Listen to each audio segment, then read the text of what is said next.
2027. La parole est à Madame Charlotte Leduc pour une durée de 15 minutes.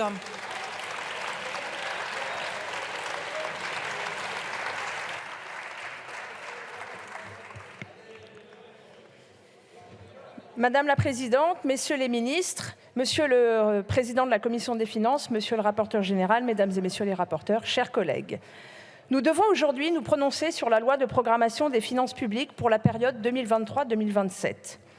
Que les choses soient bien claires, il est sain et normal de programmer, de planifier dans une démocratie lorsque l'avenir est en jeu, et c'est bien le cas dans la période que nous vivons. À la France insoumise, nous ne sommes pas contre le fait de programmer. Lors des dernières échéances électorales et comme depuis 10 ans désormais, notre camp a lui-même porté dans son programme la nécessité absolue de planifier, notamment par la planification écologique. Mais quel doit être notre critère, notre boussole, à nous, députés, représentants du peuple, quand il s'agit de voter un texte qui engage le pays pour les années à venir ?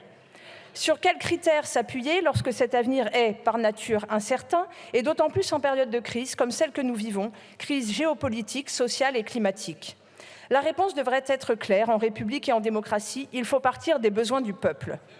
Il faut planifier et programmer à partir des besoins de celles et ceux que nous sommes censés représenter dans cette Assemblée. Et c'est là que le texte qui nous est proposé aujourd'hui par le gouvernement est problématique. La seule boussole qui guide la Macronie, c'est l'équilibre budgétaire et la réduction de la dette. Ainsi, ce projet de loi ne se fixe qu'un objectif, planifier et organiser l'austérité pour les 5 années à venir afin de parvenir au sacro-saint déficit de 3% du PIB à l'horizon 2027. Après la crise financière puis économique qu'a traversé l'Europe entre 2008 et 2015 et sa gestion catastrophique, avec la pandémie de Covid-19 et ses conséquences terribles sur l'hôpital, l'économie et la vie des gens, avec les effets déjà là du dérèglement climatique et maintenant avec la guerre à nos frontières et sa menace nucléaire, l'absurdité de l'austérité devrait faire l'unanimité sur nos bancs. Et pourtant, il faut bien se rendre à l'évidence. Les idées surannées des néolibéraux ont la vie dure. L'austérité, cette idée zombie, comme osent l'appeler désormais de nombreux économistes, continue à guider l'action de ce gouvernement et de sa minorité parlementaire. Oui, l'austérité est une idée zombie, une idée qui refuse de mourir, qui continue d'être prônée et de pourrir le débat public, alors même qu'elle est contestée de toutes parts. N'avez-vous donc que cela comme projet de société à proposer? L'austérité comme seul avenir pour notre jeunesse, le remboursement de la dette comme seule perspective pour un siècle. Notre jeunesse, qui doit déjà gérer l'angoisse d'un avenir directement menacé par votre inaction climatique, mérite mieux. Non seulement l'austérité ne peut être un projet pour le peuple français, mais en plus elle est inefficace. Ce qu'il ressort des crises récentes que je viens d'évoquer et de leurs conséquences, c'est au contraire que le pacte de stabilité et de croissance et toutes les dispositions qui encadrent les finances publiques des États ne sont pas soutenables et surtout ne répondent pas à une nécessaire dynamique orientée vers la bifurcation écologique et la réduction des inégalités. Et il n'est pas utile que je m'étende sur les nombreux exemples qui ont montré ces dernières années que l'austérité n'est jamais la solution. Ce choix politique a provoqué le malheur et n'a pas permis de réduire la dette en Grèce, en Espagne, en Italie et partout où le capitalisme financiarisé a causé tant de ravages. Alors pourquoi diable vous obstinez-vous quand l'histoire nous montre avec tant d'évidence que l'austérité est un remède inefficace, douloureux et cruel pour les peuples ? Certains dans les rangs du gouvernement et de la minorité présidentielle chercheront sans doute à remettre en cause mes propos en affirmant que la loi de programmation des finances publiques n'est pas austéritaire puisqu'elle prévoit une très légère augmentation des dépenses publiques sur la période concernée. Cela est faux. D'abord, les hypothèses macroéconomiques sur lesquelles s'appuie le gouvernement sont totalement fantaisistes. Dans ses avis du 21 septembre dernier, le Haut Conseil aux finances publiques juge, je cite, que la prévision de croissance du gouvernement de plus 1% est supérieure à celle de la majorité des prévisionnistes.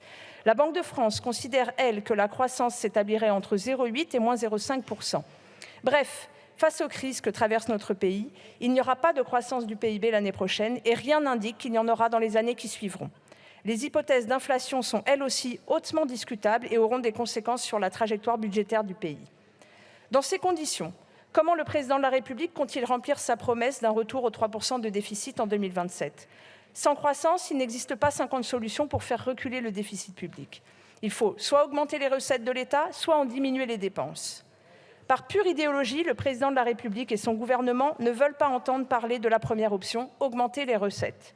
et cela en usant d'une stratégie de dénigrement de l'impôt engagée depuis des décennies.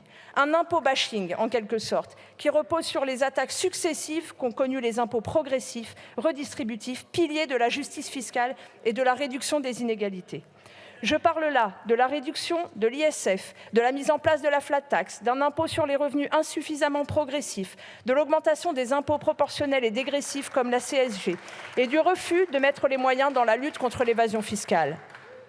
Au contraire, là encore, on le voit avec le projet de loi de finances 2023, la Macronie envisage de nouveaux cadeaux fiscaux pour les plus riches et les grandes entreprises avec la suppression de la CVAE. Il ne vous reste donc que l'austérité, et c'est donc le choix que vous faites, bien que vous nous souteniez le contraire.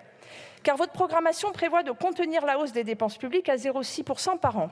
Mais la hausse tendancielle des dépenses publiques, c'est-à-dire la hausse mécanique, liée notamment à la démographie, comme la progression de l'ancienneté des agents publics ou encore l'évolution de la pyramide des âges dans la population générale, cette hausse tendancielle des dépenses publiques est estimée à 1,35% par an. En d'autres termes, une croissance inférieure à ce niveau signifie bien une baisse. Votre hausse contenue est donc bien une baisse des dépenses publiques. On reconnaît là votre stratégie de dissimulation, déjà utilisée cet été lors du vote de la loi portant mesures d'urgence au pouvoir d'achat des Françaises et des Français, qui en réalité a consisté à acter une baisse du pouvoir d'achat, notamment des plus fragiles et des classes moyennes. Prenons un exemple concret. Entre 2008 et 2021, le budget de l'enseignement supérieur a augmenté de 10%. Dans le même temps, le nombre d'étudiantes et étudiants a augmenté de 25%. Dans ces conditions, le financement public par étudiant a fortement chuté sur la période et la qualité du service public s'est dégradée, comme le montre la situation aujourd'hui catastrophique de nos universités. Le gouvernement assume donc une fois de plus d'entériner une dégradation des services publics dont les Françaises et les Français seront les premières victimes. C'est bel et bien de l'austérité. À ce stade de mon propos, vient le moment de rappeler une chose, une évidence à laquelle les cerveaux des libéraux semblent totalement imperméables. La dépense publique participe à l'accroissement de la richesse du pays. Et oui, mesdames et messieurs les ministres, mes chers collègues, les fonctionnaires sont productifs. L'activité publique est une production. Elle est donc économiquement utile, mais bien sûr pas seulement, puisque surtout socialement indispensable. En comprimant la dépense publique, le gouvernement va accentuer la déprime économique et nous faire risquer la récession. Dans une telle situation, vos efforts austéritaires seraient vains et il vous faudrait de nouveaux tours de vis budgétaires pour atteindre l'objectif des 3% de déficit. C'est ainsi que se mettrait en place un cercle vicieux trop bien connu où chaque mesure austéritaire entraînerait la suivante dans une fuite en avant pour atteindre un objectif de déficit qui sans cesse s'éloigne. Nous ne sommes d'ailleurs pas naïfs. Nous savons que votre obstination à trouver un moyen de faire passer votre réforme des retraites indigne et mortifère le plus vite possible n'a qu'un but. Vous savez qu'avec votre logique macroéconomique, vous aurez en permanence besoin de nouvelles sources d'économie pour satisfaire votre dogme insensé de l'équilibre budgétaire. Mais prenez garde, les Françaises et les Français ne se laisseront pas dépouiller d'un des plus formidables conquis sociaux de notre temps, celui de pouvoir profiter de la fin de sa vie de manière digne, libéré de l'exploitation qu'est le travail dans une société capitaliste. Les Françaises et les Français ne veulent pas de votre contre-réforme des retraites et nous, dans cette Assemblée, avec nos partenaires de la NUP, nous ne vous laisserons pas faire. Concrètement, les services publics, dont l'immense majorité sont déjà au bord de l'asphyxie, vont souffrir encore davantage si cette loi de programmation des finances publiques est adoptée. Qui peut dire aujourd'hui que l'école, l'hôpital, que les pompiers n'ont pas besoin de moyens supplémentaires?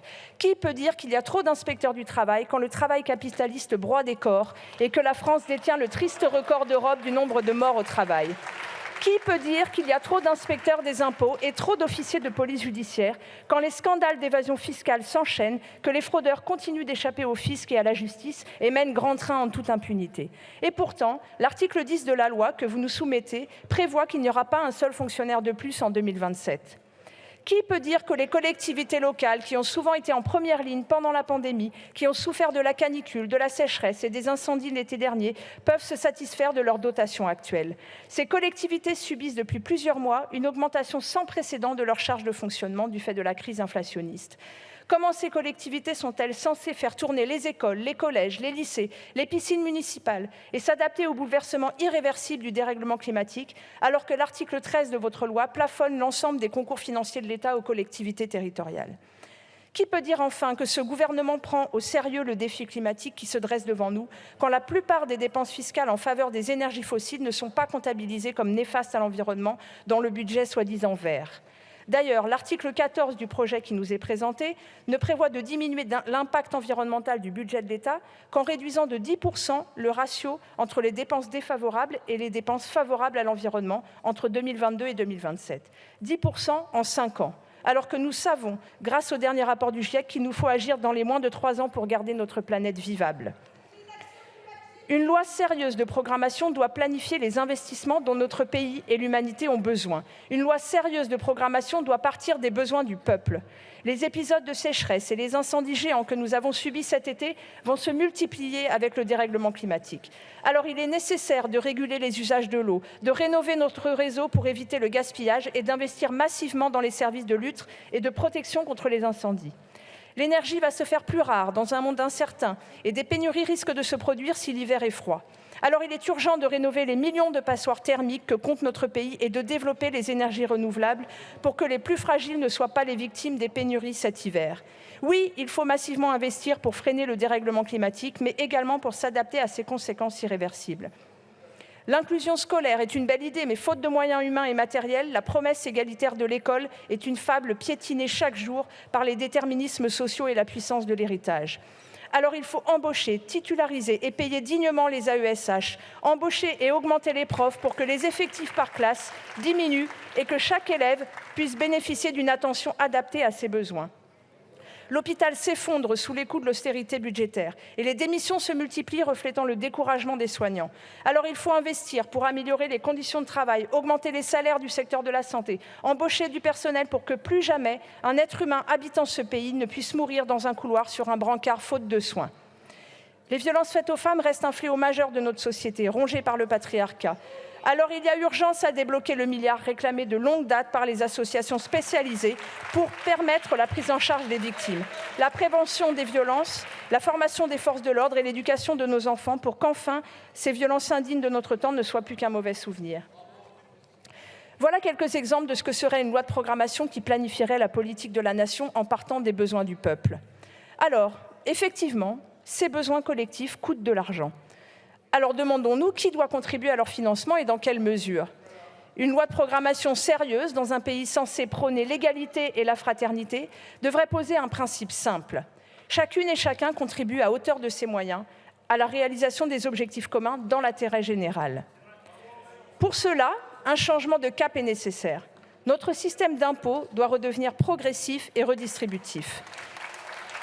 Il doit rendre impossible l'accumulation indécente et exponentielle des richesses entre quelques mains aux dépens de millions de pauvres.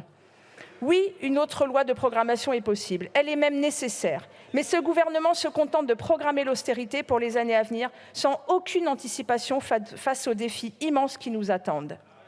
Cette loi de programmation des finances publiques, nous l'avons rejetée en commission des finances après l'avoir largement amendée, adressant un avertissement sévère au gouvernement.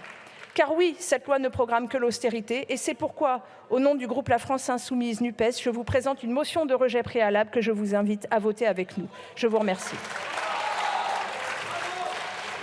Merci beaucoup.